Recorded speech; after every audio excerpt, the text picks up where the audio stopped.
Good evening and welcome to Ville News. I'm Xavier Goodall alongside Kevin Lynch, here to give you the latest local, state, national, and global headlines. Coming up, we have updates on a cyclone causing red skies in Australia and Attorney General Pam Bondi's departure from the White House. Stay tuned because Ville News starts now.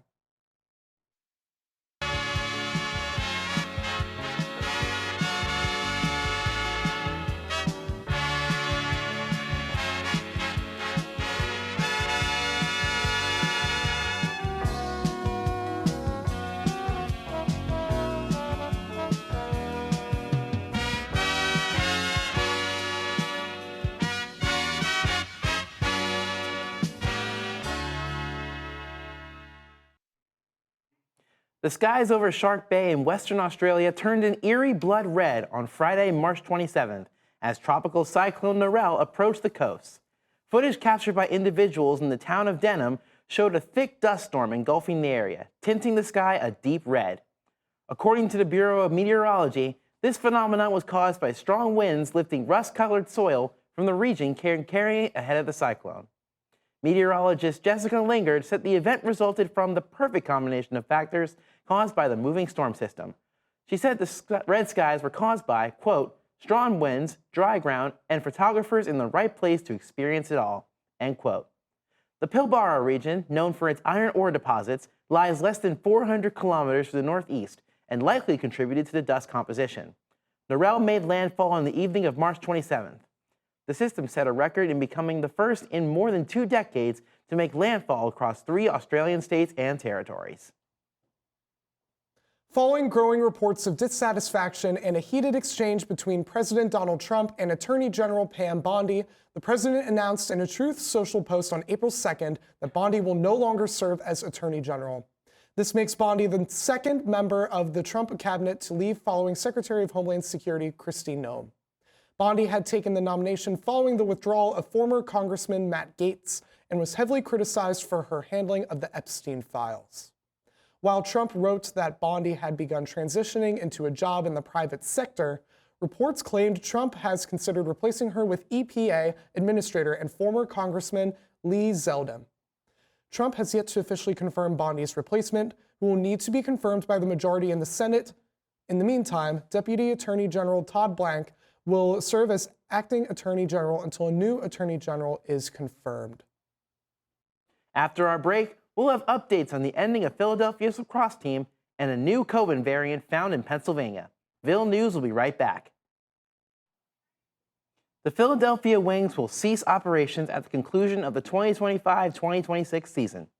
The Professional Lacrosse League based in Philadelphia said the decision to dissolve the team was difficult and was made with great consideration for the players, fans, and community. The statement announcing the decision was posted on social media. Quote, "We recognize that this news may come as a disappointment. Your support has been central to the identity of the Wings, and it has meant more than we can express." End quote. The Wings have a deep-rooted history with Philadelphia, as they were one of the original 4 National Lacrosse League teams. They played from 1987 to 2014, before relocating to New England until their reestablishment in Philadelphia in 2017. The Wings will play their last home game against the Las Vegas Desert Dogs at the Xfinity Mobile Arena on April 11th, and their final game on April 18th against the Vancouver Warriors. The first case for a new variant of the COVID-19 virus was detected in the state of Pennsylvania this week.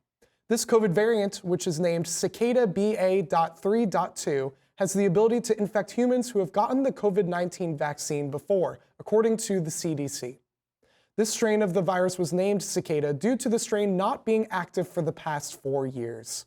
This strain has also been confirmed by health officials to be a direct descendant from the Omicron strain that spread in 2022.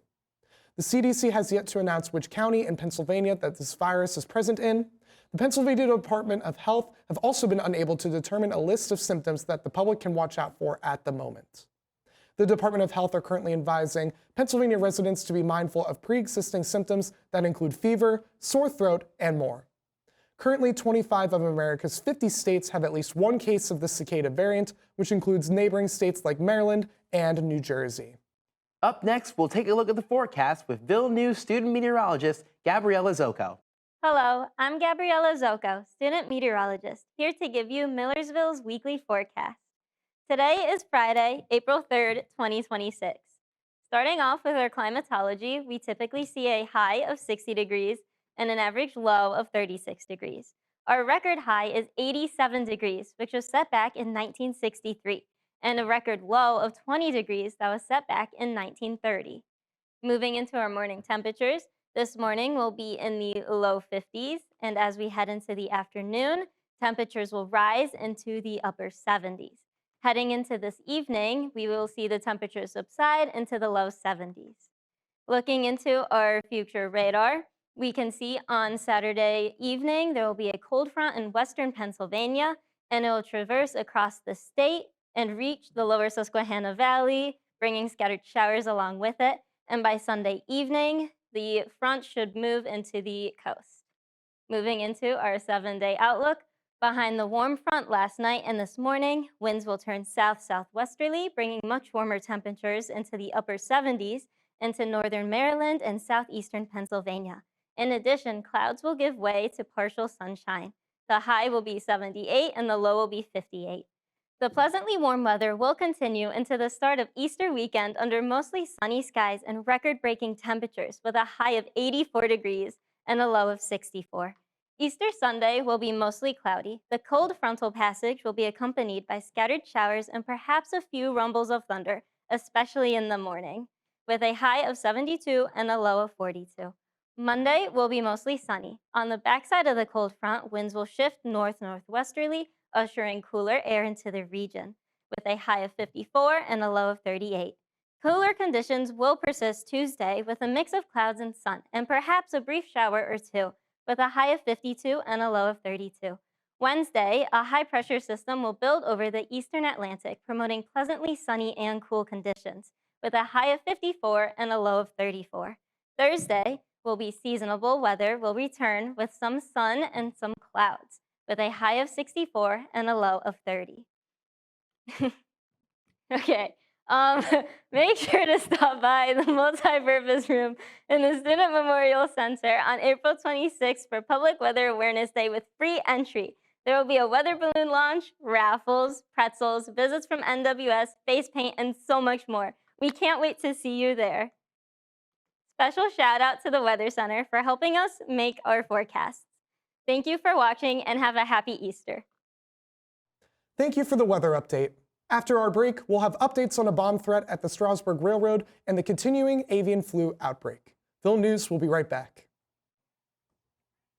Anyone traveling on Route 741 through Strasburg on Friday, March 27th in the early afternoon was met with a road closure due to the reported bomb threat centered around the popular Strasburg Railroad tourist attraction.